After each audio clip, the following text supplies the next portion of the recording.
দেখো দেখি মেয়েটাকে সেই কোন সকালে ডেকে তুলে দিয়ে গেছি, এখনো বাসি উঠোনটা ঝাড় দেয়নি। ননি, ও ননি, পোড়া মুখে আবার ঘুমিয়ে পড়লি নাকি? কি হয়েছে? সকাল সকাল এমন ডাকছো কেন আমায়? বলি সেই কখন ডেকে উঠোনটা ঝাড় দিতে বলে গেলাম, আর তুই কিনা পড়ে পড়ে ঘুমোচ্ছিস ঘরে গিয়ে। আমি ঘুমাচ্ছি না মা, আমার স্কুলে পড়া করছি। ওরে হতচ্ছড়ি, রাতের বেলা না পড়ে এখন এসেছে পড়া দেখাতে আমায়। বলি রাতের বেলায় পড়া শেষ করিসনি কেন? পড়া শেষ করব কি করে? কুপি থেকে তেল ছিল যে পড়া করব। আজ তেল থাকে না, কাল কলম কিনে দেবার টাকা থাকে না, তোমাদের জন্য আমার আর ঠিক মতো পড়া হয় না। বলি এতই যখন পড়ার শখ, তখন নিজের পড়া নিজে গরজ করেই করে নে না, আমাদের দোষ কেন দিস শুধু শুধু? এখন যা, উঠোনটা ঝাড় দিয়ে দে মা। কাজের বেলায় কেবল সোনা মধু, আর বাকি সময় গালমন্দ, তাই না? আমি পারবো না উঠোন ঝাড়ু দিতে। এইটুকুন মেয়ের কথা শুনলে একেবারে গা পিত্তি আমার জ্বলে যায়। বলি খেতে পারবি? একটা কাজের কথা বললে তোকে দিয়ে আর করাতে পারি না। ওসব কাজ আমার নয়, সকালে উঠেই পাড়া বেড়াতে চলে গেছো, আমি কেন করবো এসব? এসব কি আমার কাজ নাকি? ও মামা, মুখ দিয়ে কি কই পুড়ছে দেখো। বলি আজ বাদে কাল বিয়ে দিলে শ্বশুর বাড়ি গিয়ে কাজ না পারলে তো তখন আমাকে সকলে গালমন্দ করবে। যে আমার বিয়ের অনেক দেরি আছে, আমি আগে লেখাপড়া করতে চাই, আমি বড় হয়ে কিছু করতে চাই। পড়ালেখা করে কি জজ ব্যারিস্টার হবি নাকি শুনি? এ গায়ে কজন মেয়ে আছে যে স্কুলের গণ্ডি পেরিয়েছে? কেউ পারেনি বলে আমি হাল ছেড়ে দিতে পারি না মা। দেখবে আমি একদিন তোমাদের নাম রাখবো। আমিও দেখবো তুই কি করিস। আকাশে মেঘ করেছে, এখন খেয়ে স্কুলে যা, অপু এক্ষুনি ডাকতে চলে আসবে। তুমি রান্নাঘরে গিয়ে ভাত বাড়ো, আমি ব্যাগ গুছিয়ে আসছি।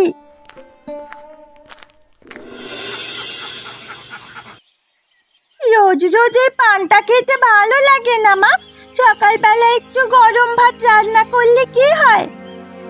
তোর বাবার তো আর রাজার ভান্ডার নেই যে সেখান থেকে রোজ তোকে ভালো মন্দ রেঁধে খাওয়াবো। যেমন আছে তেমনই তো খেতে দেব। কেন?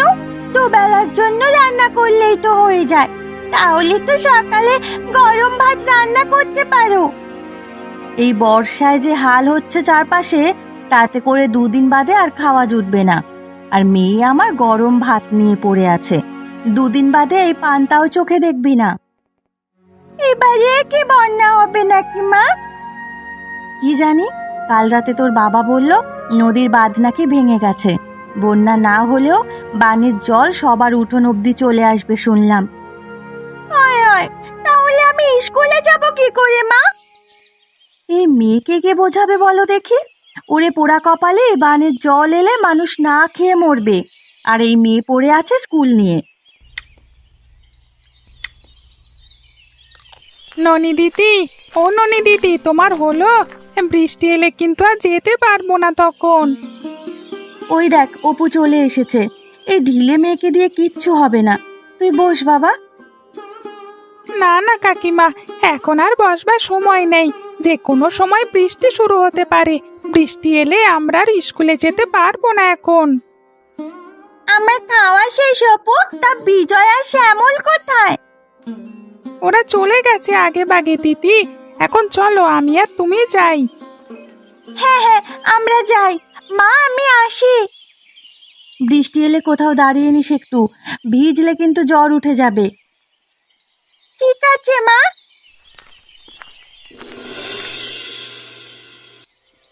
ধুর, রোজ রোজ এই চাল পরিষ্কার করতে আর ভালো লাগে না। আজকে আসুক মিনসে বাড়িতে, এই ধান সই ভাত রান্না করে দেব। দু একটা ধান মুখে না পড়লে আর বুঝবে না। কি গো রমাদি, বাড়িতে আছো নাকি তুমি? আরে জয় আছে, আয় আয় বস এখানে। একা একা কি বিড়বিড় করছিলে রমাদি? আর বলিস না সে কথা, তোর দাদা চাল এনেছে, তাতে দুনিয়ার ধান আর কঙ্কর মেশানো, বলি টাকা দিয়ে চাল কিনে আনবো, তো এমন চাল কেন আনবো শুনি? সে কথা তুমি বলছো দিদি? আমাদের চাল এনেছে সে একই রকম, কোনো রকমে রান্না করে খাচ্ছি আর কি। শুনেছি একটু কম দামে কিনে এনেছে এই চাল। কথায় আছে না, সস্তার তিন অবস্থা। তা তুমি ঠিকই বলেছ দিদি। তা দাদাকে দেখছি না, কোথায় গেছে? তোর দাদা তো সেই সকালেই নৌকা নিয়ে বেরিয়েছে মাছ ধরার জন্য। সে কি, এই অবস্থায় তুমি দাদাকে নদীতে যেতে দিলে কেন? তুমি জানো না নদীর বাঁধ ভেঙে গেছে? কই না তো, তোর দাদা তো আমাকে কিছু বলেনি এই ব্যাপারে। গায়ে সবাই জানে, আর তুমি কি না জানো না? বানের জল বাড়তে শুরু করেছে, শুনেছি সবার উঠোন অবধি জল চলে আসবে। সেবারে বড় মাছের গল্প নিয়ে কি কাণ্ডটাই না হলো, এবারে আবার কি হয় তা কে জানে। হ্যাঁ, সবাই বলে রাক্ষুসে মাছ চলে আসে নাকি বানের জলে, সে মাছ নাকি কেউ ধরতেই পারে না। অত বড় মাছ কি ধরা সম্ভব কারো পক্ষে? একটা মাছ একাই একজন মানুষকে গ্রাস করে ফেলতে পারবে অনায়াসে।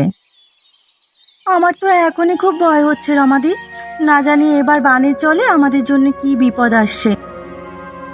আমারও তো ভয় হচ্ছে রে জয়া।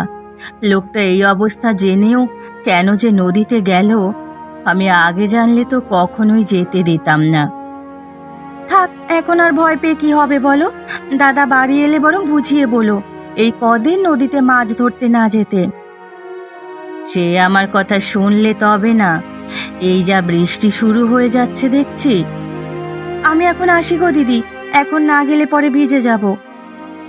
আবার আসিস।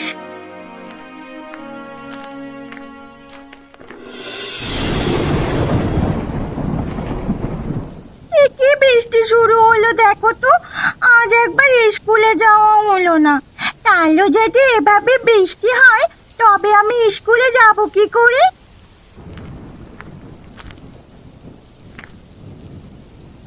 কি রে, কি ভাবছিস তুই? এই নে মুড়ি মাখা খা। কাল দুপুর থেকে যেভাবে বৃষ্টি শুরু হয়েছে তা আমার নাম গন্ধ নেই দেখছি। এভাবে বৃষ্টি হলে আমি স্কুলে কি করে যাব মা? ওরে বোকা মেয়ে, বান ডাকলে কদিন যে জলবদ্ধতা লেগে থাকবে তার ঠিক নেই। আমার তো চিন্তা হচ্ছে সংসার চলবে কি করে। মা, ও মা, এই বৃষ্টি মাথায় বাবা কোথায় গেছে গো? এখনো তো বাড়ি এলো না। সংসারের চিন্তায় চিন্তায় লোকটা কাহিল হয়ে গেল একেবারে। বন্যা হলে খাবে কি, সেই জন্যই কিছু শুকনো খাবার আর বাজার করতে গেছে। সেই সকালে বেরিয়েছে আর এখন তো দুপুর হয়ে গেছে। সেটাই তো ভাবছি, এত সময় তো লাগার কথা নয়। লোকটা কোথায় যে গেল? আজকে ভাত রান্না করনি মা? না রে মা, ঘরে চাল নেই। তোর বাবা বাজার নিয়ে এলে তবেই রান্না চড়াবো। তোর খিদে লাগবে ভেবে কটা মুড়ি মাখিয়ে খেতে দিলাম। এই বেলা এগুলো খেয়ে থাক, তোর বাবা চাল নিয়ে এলেই আমি রান্না বসাবো। ঠিক আছে মা, তুমি কিছু খেলে না? না, আমি এখন আর কিছু খাবো না। তুই বই পড়, আমি দেখি ঘরের কাজ সেরে নি। ঠিক আছে মা।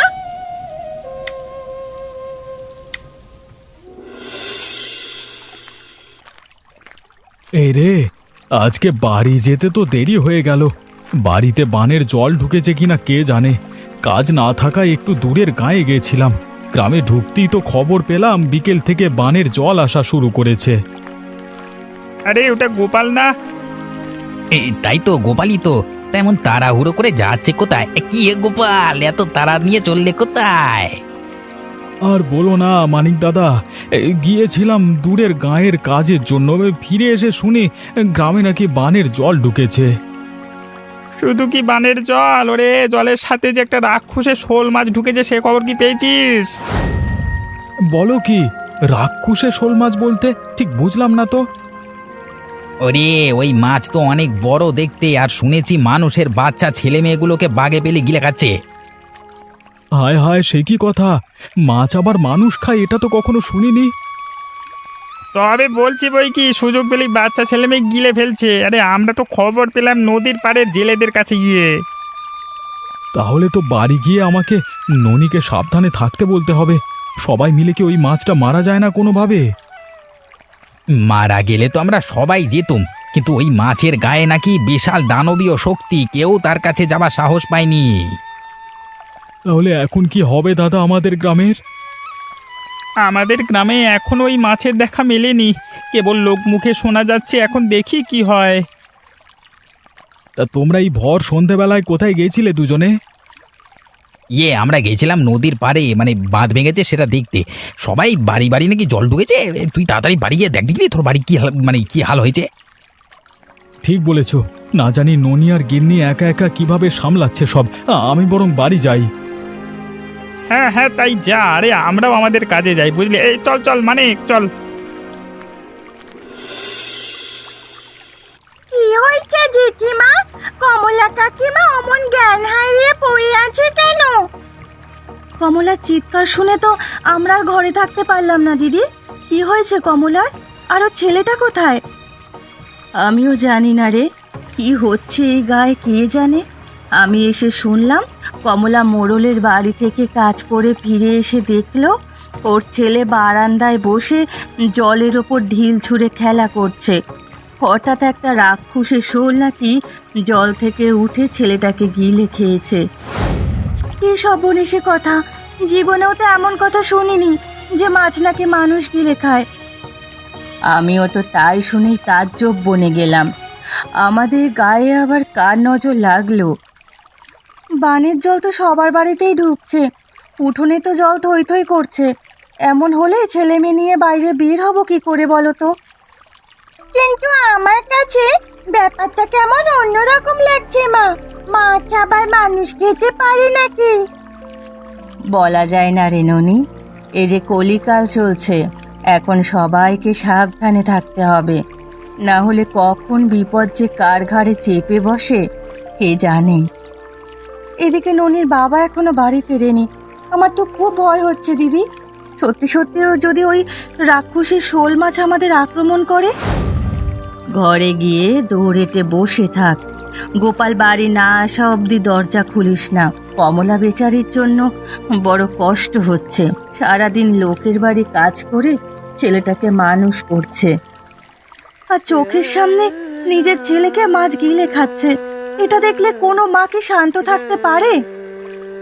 বিধাতা যেন কোনো শত্রুকেও এমন বিপদে না ফেলে। এখন রাত ঘনিয়ে আসছে, আর এখানে দাঁড়িয়ে থাকিস না। মেয়েটাকে নিয়ে বাড়ি যা জয়া। হ্যাঁ হ্যাঁ, তাই যাই। এমনিতে উঠোন রাস্তাঘাট সব হাঁটু জলে ডুবে আছে। এই জলে এখন হেঁটে যেতেও তো ভয় হচ্ছে। আমারও ভয় করছে মা, চলো আমরা বাড়ি ফিরে যাই। সন্ধ্যা পেরিয়ে রাত হয়ে গেল, বাবা তো এখনো এলো না। মা, ও মা, বাবা কখন আসবে গো? জানি না রে মা, তোর বাবা তো কখনো এমন দেরি করে বাড়ি ফেরে না। তাহলে আজ কেন এখনো এলো না কে জানে। আমার যে বড্ড ভয় হচ্ছে রে মা। ওই তো বাবা চলে এসেছে। আজকে তোমার আসতে এত দেরি হলো কেন বাবা? তুমি কি বানের জলের খবর পাওনি? পেয়েছি রে মা, আমি আজকে কাজের জন্য অন্য গ্রামে গিয়েছিলাম। ফেরবার পথেই খবর পেলাম, তাই তো পা চালিয়ে বাড়ি চলে এলাম। শুধু কি বানের জল? এর মধ্যে তো এক ভয়াবহ কাণ্ড ঘটে গিয়েছে। কি হয়েছে গিন্নি? কমলার ছেলেটাকে নাকি এক রাক্ষসে শোল মাছ গিলে খেয়েছে। সে কি কথা? তাহলে আসবার পথে হারান দাদা যা বলল সব সত্যি? তাহলে তো আমাদের সবাইকে খুব সাবধানে থাকতে হবে। বড়দের বিপদ নেই, শুনেছি বানে ভাসা রাক্ষসে মাছটা কেবল ছোট ছেলে মেয়েদেরই গিলে উধাও হয়ে যাচ্ছে জলের মধ্যে। ওই দেখো মা, উঠানের জলে মনে হচ্ছে বড় কিছু একটা সাঁতার কাটছে। জল কেমন নড়ছে দেখেছো? ভয় নাই মা, আমরা আছি। কিন্তু এমন হলে তো আস্তে আস্তে সবাই গ্রাম ছেড়ে পালাবে, তখন আমাদের কি হবে? আমাদের যে আর যাওয়ার কোনো জায়গা নেই। আমরা কি তবে এই গায়েই পচে মরবো? তুমি চিন্তা করো না গিন্নি, এ কদিন আমাদের একটু সাবধানে থাকতে হবে, আর ননিকে একটু চোখে চোখে রাখতে হবে। তাহলে কি আমার আর স্কুলে যাওয়া হবে না মা? মানুষ মারা যাচ্ছে ওই মাছের ভয়ে, আর তুই কিনা পড়ে আছিস স্কুলে যাওয়া নিয়ে। না না, স্কুলে যাওয়া হবে। আমি রোজ সকালে ননিকে স্কুলে দিয়ে আসবো, আর ফেরবার পথে আমার সাথে করে নিয়ে আসবো। আচ্ছা, সে দেখা যাবে। এখন ঘরে চলো, সারাদিন কারো খাওয়া হয়নি।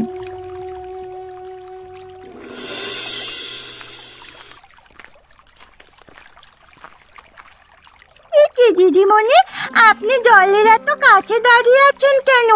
জানেন না বানের জলে রাক্ষসে শোল মাছ আছে? তুমি একা কেন ননি? অপু আসেনি আজকে স্কুলে? না দিদিমণি, আসলে বিজয়কে ওই মাছ খেয়ে ফেলার পরে আর কেউ বাড়ির বাইরে বেরোবার সাহস পাচ্ছে না। আমারও খুব খারাপ লাগছে সবার জন্য, কিন্তু আমার কাছে ব্যাপারটা কেমন অদ্ভুত লাগছে ননি। এমন বড় শোল মাছ কখনো হয় বলে আমার জানা নেই, আর তাছাড়া মানুষ খেকো তো মোটেও হবার কথা নয়। প্রথম প্রথম আমারও খটকা লেগেছিল, কিন্তু সেদিন যখন বিজয়কে রাক্ষসে মাছ গিলে নিল, সেদিন আমরা গিয়েছিলাম ওই বাড়ি। তারপরে বিশ্বাস হতে শুরু করলো। মানুষ খাবার হলে তো সব রকম মানুষই খেত, সে শুধু কেন বাচ্চাদেরই টার্গেট করছে, এটাই আমার কাছে খটকার ব্যাপার।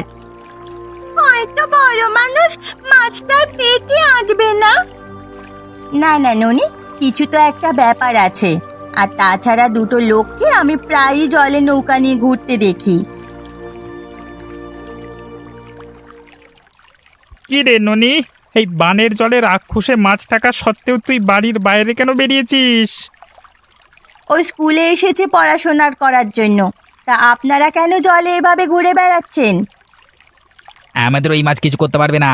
ওই মাছ কেবল বাচ্চা ছেলে মেয়েদের শিকার করে। এই চলো দাদা, এখানে কথা বাড়িয়ে লাভ নেই। কলা কোন কটাস করে পায়ে কামড়ে দেবে। চলো চলো, পালিয়ে যাই, চলো। কিছু তো একটা গোলমাল আছে। এই দুটো লোককে আমি কদিন ধরে জলের উপরে নৌকা নিয়ে ভাসতে দেখেছি সব সময়। ওরা তো আমাদের গ্রামের লোক, নতুন ব্যবসা শুরু করেছে শহরে। ঠিক আছে, তুমি এখন বাড়ি যাও ননি, আমি একটু মোড়ল মশাইয়ের সাথে কথা বলতে যাব। ঠিক আছে দিদিমণি। এবারে বানের জল এসে বড্ড লোকসান হয়ে গেল আমার। তার উপর যে রাক্ষসে শোল মাছের কথা শুনছি, তার হাত থেকে গ্রামবাসীকে বাঁচাবো কি করে? কাকা বাবু, আসবো? আরে ইন্দু মাঝে, আরে এসো এসো। তা কি মনে করে এই বুড়োর কাছে?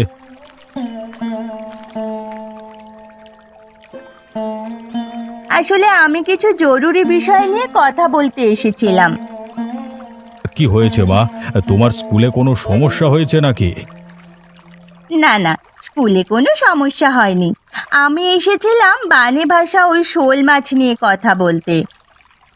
ওইটা নিয়ে তো আমার মাথাতেও চিন্তার শেষ নেই। গ্রামবাসীকে কি করে যে উদ্ধার করব সেটাই ভেবে পাচ্ছি না আমি। আপনার কি কোনো বিষয় নিয়ে সন্দেহ হচ্ছে না কাকা বাবু? একটা শোল মাছ কি করে অমন বড় সাইজের হয়? আর তাছাড়া শোল মাছ কখনো ছোট বাচ্চাদের খেয়ে ফেলবে এমন কোথাও শুনেছেন? কিন্তু অনেকেই তো নিজের চোখে মাছটার উপস্থিতি টের পেয়েছে, আর কমলার চোখের সামনে ওর ছেলেটাকে গিলে খেয়েছে। সেটাই তো আশ্চর্যের বিষয়, কিন্তু আমার মন বলছে এই মাছের পেছনে অন্য রহস্য আছে। কি রহস্য মা?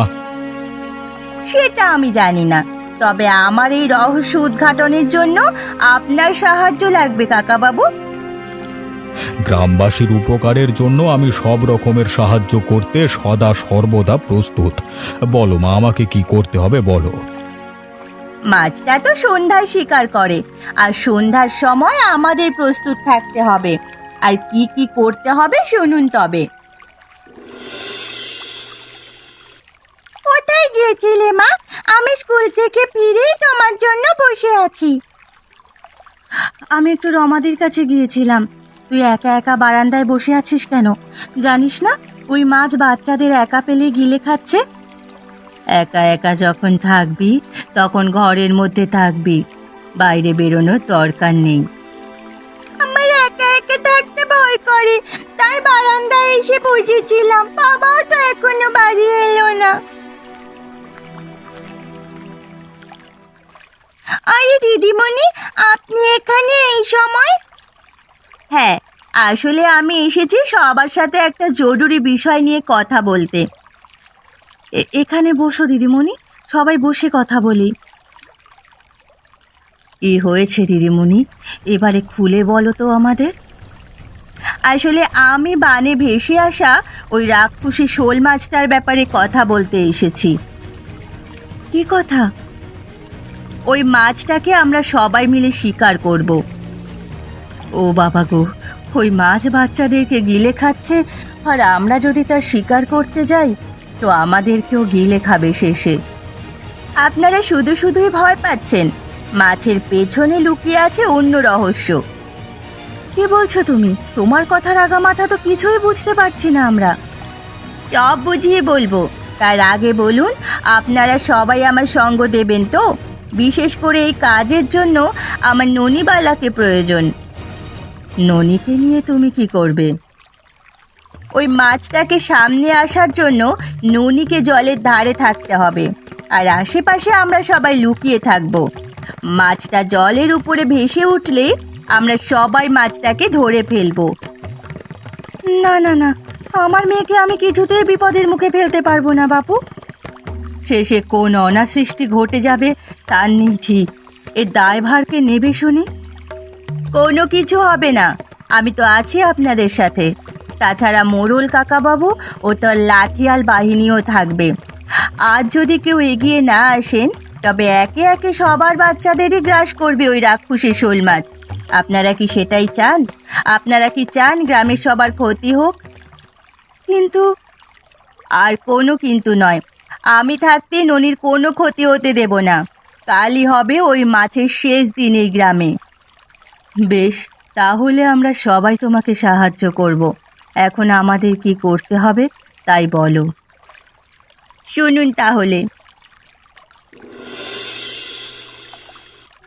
এই রাক্ষসী শোল মাছটা যদি এখন চলে আসে আমি কি করব?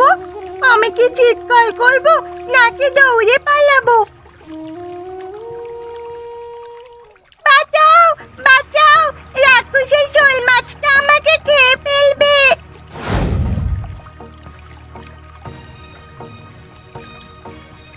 এবারে পালাবি কোথায়?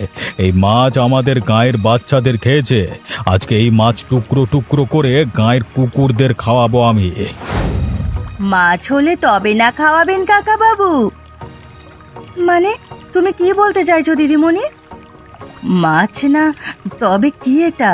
এটা যে রাক্ষস সেটা তো আমরা জানি। এটা কোনো মাছও নয়, আবার রাক্ষস খোক্ষস কিছুই নয়। তাহলে কি এটা? ও মা, মাছের ভেতরে দেখি মানুষ আছে। মাছ কি ওদেরও গিলে খেয়েছিল নাকি? না না বৌদি, ওরাই হচ্ছে আসল অপরাধী। মাছ সেচে মানুষের মনে ভয় ধরিয়ে তাদের বাচ্চাদের চুরি করেছে। তোমরা না শহরে নতুন কাজ নিয়েছো বলছিলে, তবে কি এই তোমাদের কাজ? হ্যাঁ, এটাই ওনাদের কাজ। ওরা বাচ্চাদের চুরি করে নিয়ে তাদের শহরে শ্রমিক হিসেবে পাচার করত। ওনাদের হাব ভাব আর নতুন কাজের কথা শুনেই আমি বুঝে গিয়েছিলাম। তোদের এত বড় সাহস, আমার গ্রামের ছেলে মেয়েদের পাচার করিস? তোদের আমি পুরো গ্রাম নাকে গণ্ডিত কাটাবই, সেই সাথে 14 শিকের ভাত খাওয়াবো। আমাদের ভুল হয়ে গেছে, সবাই ক্ষমা করে দাও আমাদের। ওরে বাবা, এই অপরাধের কোনো ক্ষমা নেই। আমরা যত বাচ্চা নিয়েছি সব বাচ্চাই গ্রামের শেষে ভাঙা কুঁড়ে ঘরে আটকে রেখেছি। সবাইকে ছাড়িয়ে নিয়ে আসুন, আমাদের ভুল হয়ে গেছে, এবারের মতো ক্ষমা করে দিন। ওরে বাবা, শিশু পাচার একটি দণ্ডনীয় অপরাধ। এই অপরাধের কোনো ক্ষমা নেই। পুলিশে খবর দেওয়া হয়েছে, এক্ষুনি তারা চলে আসবে। গুজবে কান্না দিয়ে সবাই আপনাদের শিশুদের সাবধানে দেখে রাখবেন, যেন আশেপাশে এমন বানে ভাষা রাক্ষসের শোল আপনাদের শিশুদের গ্রাস করতে না পারে।